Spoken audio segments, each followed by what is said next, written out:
And we're back on Ticats pregame presented by Active Green and Ross. Louie B alongside Rob Hitchcock, who's filling in for Andy Fantus, who will join RJ Broadhead in about 45 minutes time from the booth with the call of the Hamilton Ticats hosting the Toronto Argonauts. And very pleased now to have a visit with the Caretaker.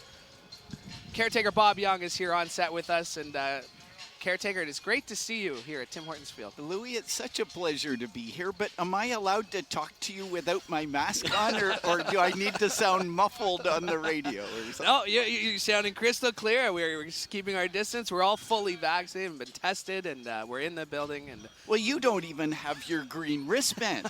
My friend Edwina Evans runs the testing program here, and she ran me through because I came up from the U.S., and she said, oh, we don't trust those Americans. I'm going to be careful not to say anything bad about Edwina because I know who takes care of the paychecks here. Right. We've increased the capacity. We got news from the provincial government on Friday that we can increase the capacity to 100%. What does that mean to you? Well, it means that all my friends, all the Ticat fans can come and cheer us on to victory. And that's the number one priority. The number two is, it helps pay the bills because we've had a couple of tough years financially, but a day like today with lots of enthusiastic Ticat fans, a really good team, great broadcasters who are getting the message out. Things are going well. Yeah, so this is your first game. Well, of course, I've watched every game. Of course. And I've tweeted about every game. Yes, you have. But the first one, I've made it up to Hamilton for you. So what's the impression on the rest of the league and talking with some of the owners, just with COVID and having the fans at certain capacities? Is there a lot of across the league that things are looking better in the future for everybody? But I know some of the owners might be, in certain markets like in Toronto where they're not getting 8,000-10,000 fans last week, I think it was. So is there an overall, what are they saying across the league? Well, it's your classic chicken or egg, or which side of the coin you're looking at. 8,000 fans is a hell lot better than 0 fans last year. We're all extremely optimistic and extremely excited about welcoming our fans back into our stadiums and, putting on fun games and building our online and our television viewership. Things are going very well. It's good to hear. What have you seen from this team here, Bob, that you've obviously things aren't coming as easily as they did in 2019, where they went 15-3. There's some adversity this season. They're fighting through. What have you seen from this group so far? I was teasing Coach O earlier today about, wasn't there a quarterback controversy? Because my buddy Dave Watford is 2-0. Why aren't we starting my buddy Dave? Oh yeah. I've had a couple of friends of mine say the same thing. Hey, won 2 games for them. Why isn't he playing? It's just you got to go back to the basics. And I was just saying on the broadcast earlier today. I said, people seem to forget what Mazzoli did for us a couple of years ago and brought us the win. So it's kind of funny when you go through and a lot of the guys say, hey, he's won 2 games, he should still be in there. But and you have to remember your high school statistics courses. That's right. where the number 2 does not count as a statistically significant number. It doesn't actually tell you very much. Yep. I think it was the teams they were playing for sure. When we're talking about this building, we're talking about it being at 100%. There's a very big day circled on the calendar in December. December the 12th. We get to welcome not just everybody from Hamilton, we get to welcome the world here to the Grey Cup. Yep. How is that going for you? It seems like there's a lot of work goes into hosting a party like that. There's a lot of work, and the good news is, so the reason I'm the caretaker, as you know, is I don't actually do any work around here. And my job is to take credit for all the brilliant work that Matt Afnick does and Edwina and yourselves. We are working hard as an organization and as a city to put on one of the great Grey Cups of all time. And it's a double celebration. It's a celebration of coming out of a global pandemic, and it's a celebration of Canadian football and of Hamilton, Ontario. it's going to be fun. And you guys, I mean, you guys are born and raised Hamilton, right? That's the two men I'm talking to now. Yep. So I mean, to have this moment at this time, I mean, what's that gonna mean? What's that gonna signify? So are you trying to get me to cry or something? Never. All these damn emotional questions. I mean, we're guys. We like football. We like our $5 beers. Let me punch you in the nose. That I understand. That's great. Well, I could say something. I said in 1996 was the last time a Grey Cup was played here, and it was the old Ivory Stadium. And I was actually at that game. I was a rookie in '95, and I went to the game. Of course, Toronto and Edmonton were playing, and it was the big Snow Bowl. And for the Grey Cup to come back, this many years after, it's going to be a special time. And talking with some of the guys in the organization, without letting any secrets out, but it is going to be a fantastic week leading up to it and during that week. So everyone out there, just get ready for a good time. It is going to be great fun. There's a whole raft of great events, from concerts to football games lined up. And everyone should be getting in line to be part of this thing, because if you leave it too late, you won't have that opportunity. And Friday was, I mean, obviously with the 100% capacity here, but there were other announcements made Friday that'll go a long way towards the Grey Cup Festival as well, because those events that we're used to celebrating and getting together, because you mentioned it's not just the game. The game is such a huge part of it, but it's that whole week. And it sounds like the Grey Cup will be Grey Cup week will be about as typical, I mean, Hamilton style, but about as typical as we can expect. If not more so. Exactly.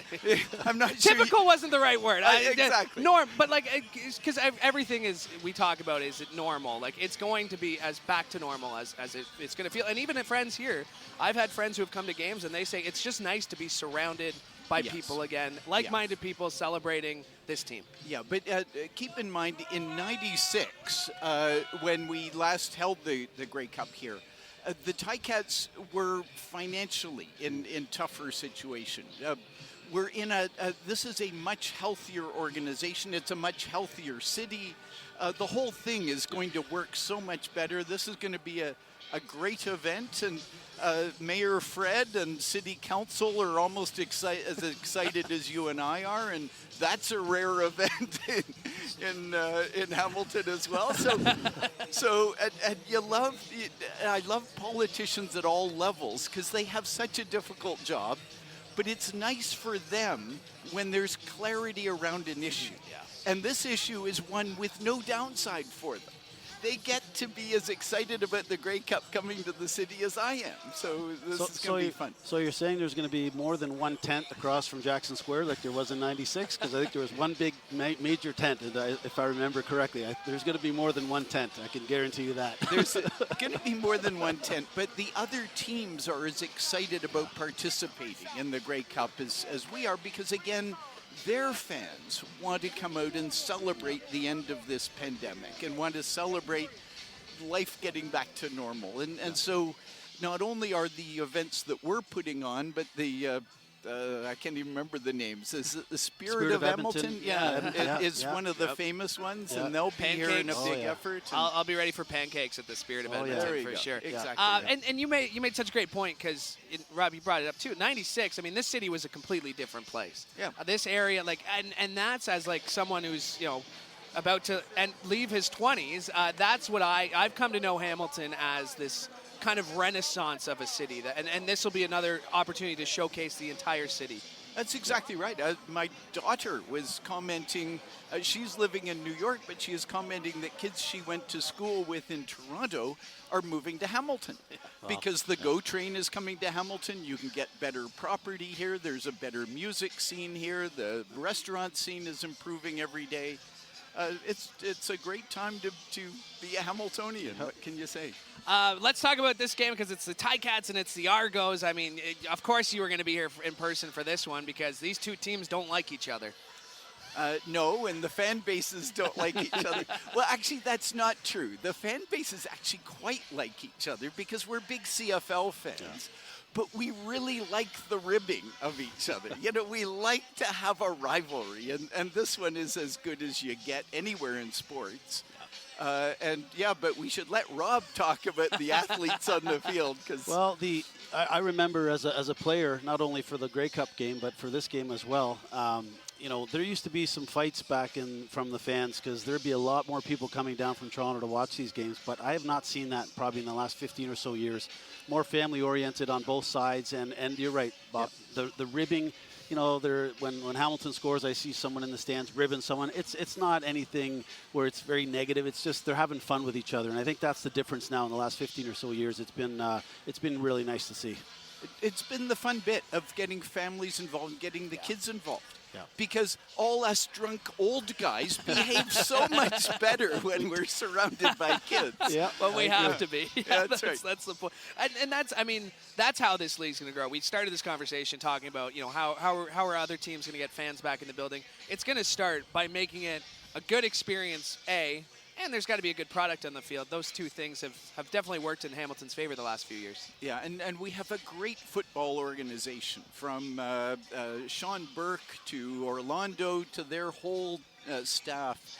They're bringing in very talented athletes, and they're turning them into a very talented football team. And it's taken them a couple of days, a couple of games longer than they would have liked, but you know, but for a couple of fluky bounces, we could be sitting here 6-2, instead of which we're 4-4, and we're going to end up in first and play the home final here and get to the Grey Cup, and then it'll be a double celebration for us. And I think going with the product on the field and playing with Coach O and against Mark Washington, and when those guys are in here, they respect the players because they're still at a young enough age where they're in their late 40s, but the guys are, you know, Simone, I think, is 34 or something. So there's not too much difference in the age gap, but there's still the respect factor that these players have for the younger coaches because they're player coaches. When I came in 95, you know, we had the old school Ronnie Lancasters and Don Southerns, which were fantastic coaches, but they're different styles. You know, they expected stuff. These guys expect stuff, but they do it in a different way. And the game has evolved and changed over the years. And Bob, great job. You know, the whole putting the business side of it and the player side of it. It's just been really nice to see as a Hamiltonian watching these guys since I was 5 years old and have an opportunity to play for 12 years. It's been a real nice change to see that over the years. Yeah, so my whole contribution is on the business side. I'm an old typewriter salesman. I know how to sell a season ticket. But it's Scott Mitchell who at the end of the day deserves the credit for recognizing talent in guys like Coach O and his whole staff. And of course, talent breeds talent. The more talented a coaching staff you have, the better players you bring to town. The better players you bring to town, shockingly enough, the better coaches want to come and play and coach them. And not just that, I will let you know, our Forge are down 1-0 right now to Valor. So they're playing in Winnipeg right now. They're down 1-0. Sorry, I didn't want to end the interview on a bad note. This is after the Wanderers. The Halifax Wanderers did us the big favor of knocking off Pacific today. I know, but we're down 1-0 so in the 14th minute. So still lots of time for Coach Bobby and them to get it back. Bob, it's always great to see you. Thank you for taking some time here today. Louie, I think you guys are doing a great job with these with our direct to our fan base media, and this is great fun. Thank you for having me. I appreciate that. Thank you. Yes, Bob.